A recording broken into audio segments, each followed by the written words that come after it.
Sudah bergabung di Studio Bu TV, tadi saya sebutkan ada Mas Yunarto Wijaya, Mas Toto, selamat datang bergabung di obrolan malam. Selamat malam. Kemudian ada Bang Kamhar Lakumani, Deputi Bapilu DPW Partai Demokrat. Terima kasih sudah hadir. Terima kasih, selamat malam Mbak. Selamat malam.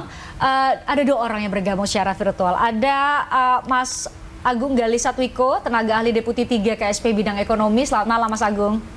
Selamat malam Mbak, terima kasih. Kemudian juga selamat malam buat Mas Umam, Hairul Umam, analis politik dari Universitas Paramadina, tapi punya juga Indo Strategik.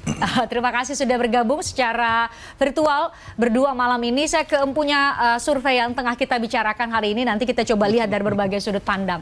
Angkanya sih kalau secara eksponensial kita lihat 72,9. Artinya ada kalau dibanding dengan yang ditunjukin sama Mas Toto kan di 2020 mau ada di angka 70, tapi sempat turun selama pandemi kemudian 72,9. Mungkin bisa diuraikan faktor-faktor apa saja yang kemudian kembali mengungkit tingkat kepuasan publik terhadap kinerja pemerintah pusat. Iya, yang pertama sebenarnya pertanyaannya banyak sekali ya. Cuma kan banyak faktor ya. Cuma memang yang sensitif itu biasanya terkait elektoral. Akhirnya lebih baik termasuk tentang reshuffle yang tadi akhirnya dikomentari oleh Pak Jokowi. Yang pertama kalau terkait approval rating secara umum memang ada kenaikan dibandingkan dengan misalnya survei rilis kita terakhir bulan November atau bulan September pasca betul-betul terjadinya penyesuaian harga BBM. Dan kalau kita lihat dari awal tahun ketika tingkat kepuasan publik bisa dikatakan saat itu kita pikir paling tinggi ya setelah pandemi, karena sempat mencapai angka di atas 71%. Saat itu Litbang Kompas menyatakan 73,9%.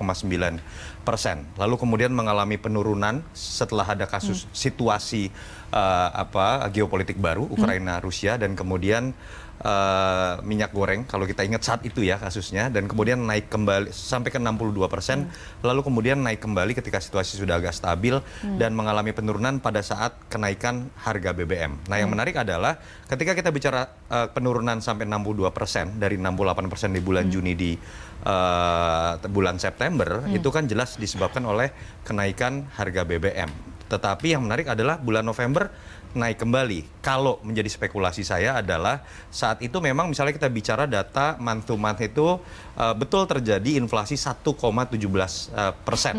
Lalu kemudian tapi month to month juga September ke Oktober deflasi 0,11%. Artinya memang di situ bisa dilihat goncangan yang paling ditakutkan pasca kenaikan BBM minimal bisa ditanggulangi dan kemudian naik kembali ke angka 72,9%. Saya pikir ada poll tracking juga di angka 73,5% dan SMRC di waktu yang sama juga di angka 74%. Jadi memang bisa dikatakan ada pengaruh dari keberhasilan dari pemerintah untuk kemudian menanggulangi efek domino dari kenaikan BBM selain mungkin faktor-faktor sekunder di luar ekonomi, misalnya terkait kalau kita bicara momen ya, ada G20, lalu kemudian praktis walaupun ada perdebatan tentang situasi elektoral tapi masih dalam koridor yang terkait dengan stabilitas politik. Secara umum seperti itu, Fristia. Oke, mungkin Mas Toto bisa menjelaskan. Ini kan kalau survei itu kan sebenarnya adalah persepsi publik terhadap kebijakan. Tolak ukur lain bisa kita bicarakanlah secara substantif. Tapi mungkin Mas Toto bisa sampaikan bahwa kebijakan-kebijakan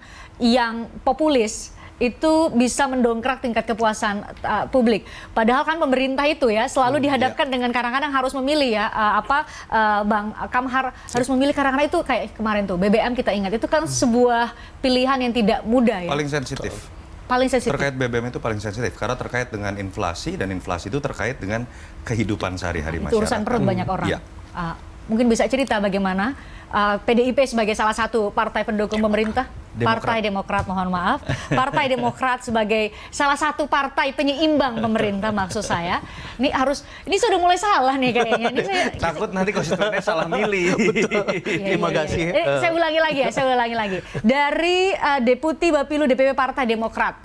Saya agak nempel dengan kata demokrasi ya, tapi ya udahlah. Mohon maaf kepada seluruh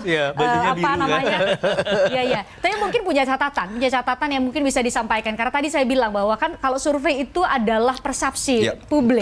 Mungkin punya catatan secara substantif terhadap berbagai kebijakan yang tadi kemudian bisa dilihat ternyata dipersepsikan oleh publik sangat baik. 72,9% puas. Betul. Ya, Partai Demokrat juga punya pengalaman 2 periode di pemerintahan yang pada masa itu Pak SBY juga juga beberapa kali menaikkan BBM itu memang selalu menjadi pilihan yang sulit ya.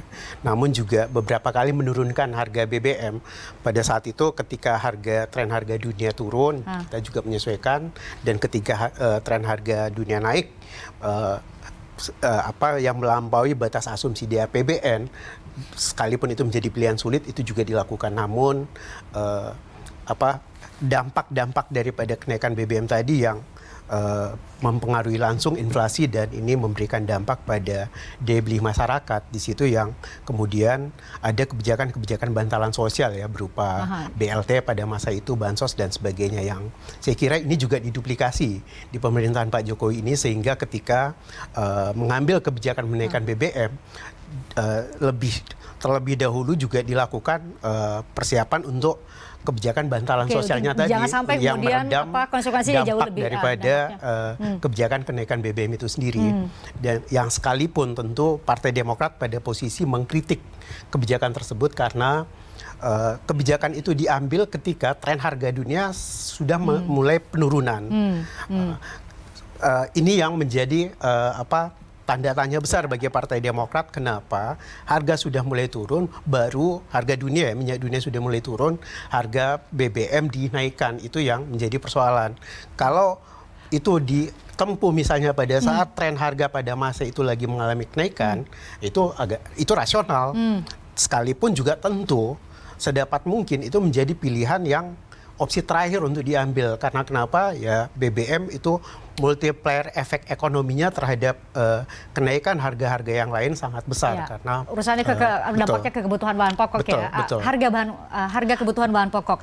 Tapi mungkin bisa dijelaskan apa beda berbagai kebijakan tadi disebut itu Bang Kamhar menggunakan istilah duplikasi. Tapi mungkin Mas Agung bisa cerita apa sih beda kemudian kebijakan bantalan sosial, memang ada mitigasi terhadap berbagai kebijakan yang tidak populis, sehingga kemudian hari ini keluar angka, tadi Mas Toto sebutkan tidak hanya carta politika tapi ada poll tracking dan juga SMRC berada di atas 70% tingkat kepuasan publik terhadap pemerintahan, kinerja pemerintah pusat. Mas Agung. Ya, terima kasih Mbak Fristi. Jadi sebenarnya begini ya, kalau kita melihat bahwa yang disampaikan oleh carta politika itu sebenarnya juga sudah terbaca atau terdeteksi oleh pemerintah melalui yang kita sebut sebagai leading indicator di perekonomian gitu. Jadi indikator perekonomian itu kan ada dua Mbak ya, satu yang sifatnya leading, satu yang lagging. Kayak data-data pertumbuhan ekonomi itu lagging, jadi karena dia setelah sekian lama baru ada dan sekian lama lagi baru akan ada lagi.